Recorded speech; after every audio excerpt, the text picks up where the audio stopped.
Hey everybody, welcome back to the channel. Today I'm going to show you how to take a plain old water bottle and with a few basic supplies turn it into a nice camoed water bottle when we come back.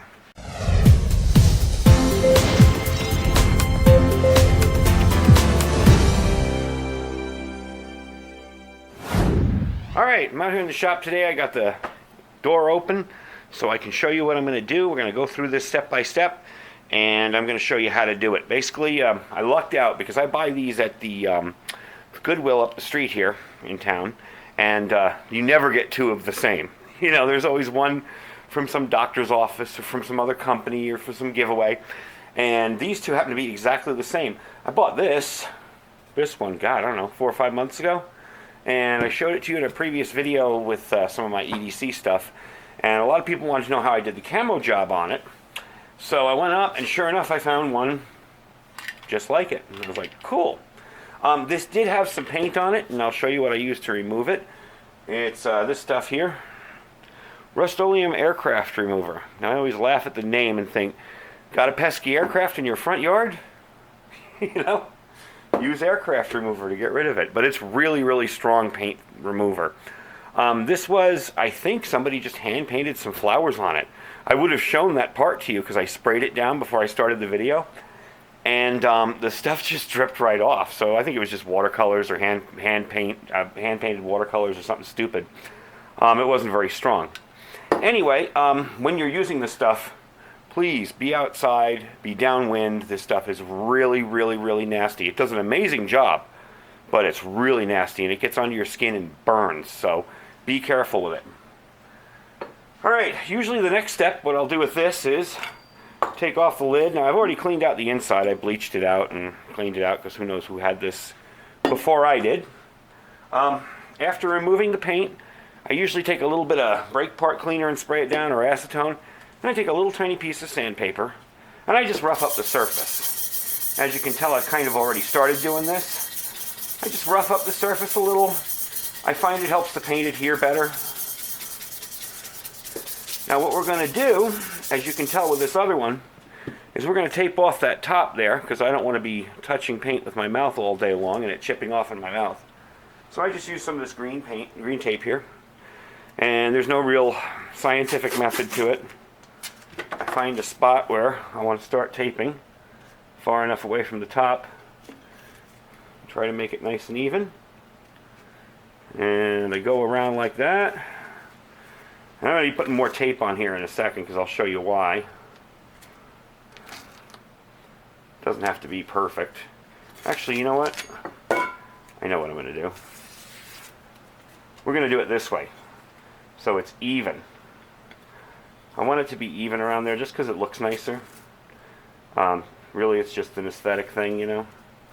So I'm going to go around right to where that bottom part is. Right along there, and that'll actually work better for what I'm going to show you next. Now, I'm going to paint this all a base coat.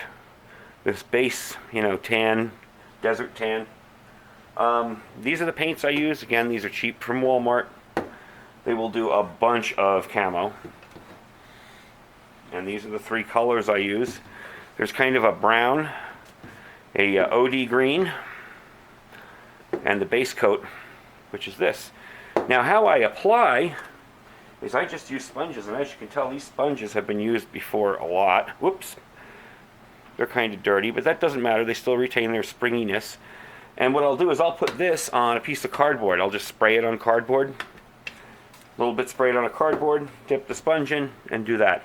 But first I'm going to show you how I base coat it. Now, in order not to redo a very funny mistake on my first camo video about 2 years ago, I use a stick in there and hold it away. Now I'm going to tape up the top here because I don't want any of this paint to get inside the drinking end of things. And also it makes it a little easier for me to rotate this around when I'm painting it.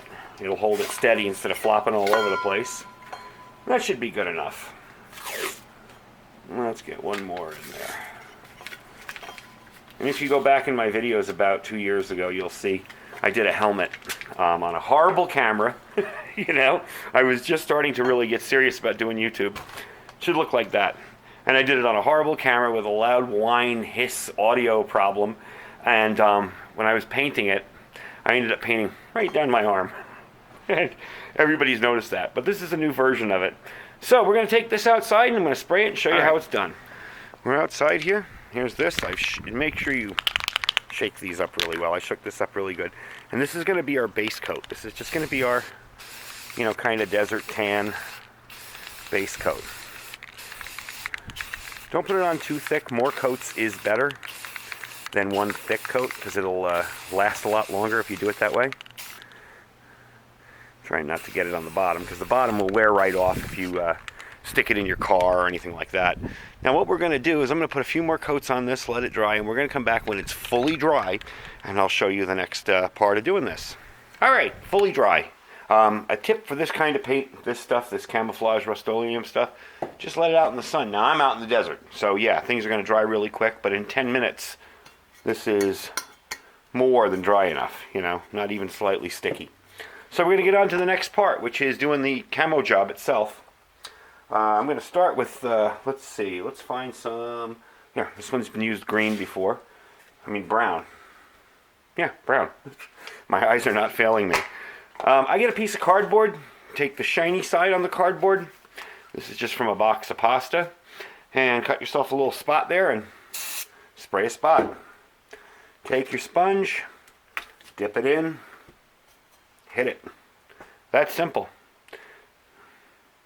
Now, it's going to take a lot longer for you to come up with that much camo. But that's pretty much it. So I'm going to keep making a couple of spots on here.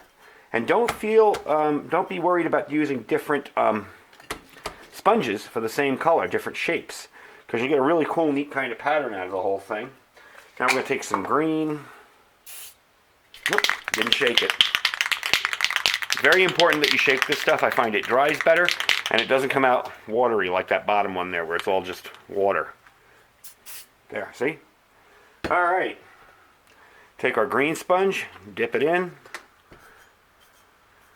and stamp away. And don't worry about stamping over the brown. Go back and forth between the green and the brown and you get a nice color. Now I'm going to finish this up and I'm going to show you what it looks like when it's done. Because I don't think you want to sit here and watch me do this for hours on end. And we'll show you what it looks like. Thought I'd give you a little update. We're about halfway there. Starting to take shape. It's going to need a lot more work, but you're starting to see a camo pattern on it. So we'll come back when it's all done. Alright, so here it is. Now the nice thing about this is you can go as heavy or as light as you want. I'm not sure, I'm not familiar with my camo patterns. I'm kind of bad about that. But it kind of looks almost like a little digital, almost like a little Rhodesian, I don't know. I've seen some Russian camo that kind of looks like that. You've got the brown, the dark brown, and the green. And I went a little heavier on that one than I did on this one. And I've been using this one for, I don't know, about 2 months now. It's got a couple of scratches. I don't know if you can see that up close. A couple little dings, but because of the camo pattern, you don't really notice it. And what's the worst that could happen? Oh well, I got to strip it off and do it all over again. So for about $10 worth of supplies, you know, 3 cans of paint. I think these were $1. They come in a little satchel that Walmart has, and they're natural sponges. You just rip them apart and make them into shapes that you like. You get yourself a nice looking little camo bottle. So that's the project for today. That's my camo water bottle, done with sponges and some paint. And this works with all sorts of gear. I'm sure you could do a rifle with this. Honestly, I just don't have the nerve to do mine yet. But, you know, if you're looking, keeping stuff like this around for emergencies is a good idea. You know, if you have to camo a rifle, you can do it on the fly. You can do it within, you can see, minutes. So anyway, I'm going to take off the top ridge here so I can show you the little nice, neat line you get. Because you don't want to be drinking all that paint residue. And there you go. Another one ready to go. So I'm going to let the outside dry. The nice part about this camo stuff with the sponges, with the camo paint with the sponges, is this dries very, very quickly. I'd be willing to bet you. Yeah, that's dry already. See? It's not even smearing. So just a couple of tips. Make sure you shake your paint well. There are a couple areas on here that I didn't shake well, and it's kind of cool. It actually came out okay, but it's got like a rough texture to it. I don't know if the camera will pick up the texture on that. And that will tend to come off if you rub it enough. So shake your cans well. Take your time. Do whatever kind of style you like. This can be done with all sorts of colors. If you want to do it with, pink and black, it works just as well. And try not to get it on the bottom, because as you can tell here, I got a little here. It'll just come off the bottom from sitting on things all day long, sitting in your car. And it'll make a mess in your car if you have a little cup holder. So I try not to get it on the bottom. And that's about it. So thanks for watching, and we will talk to you next time.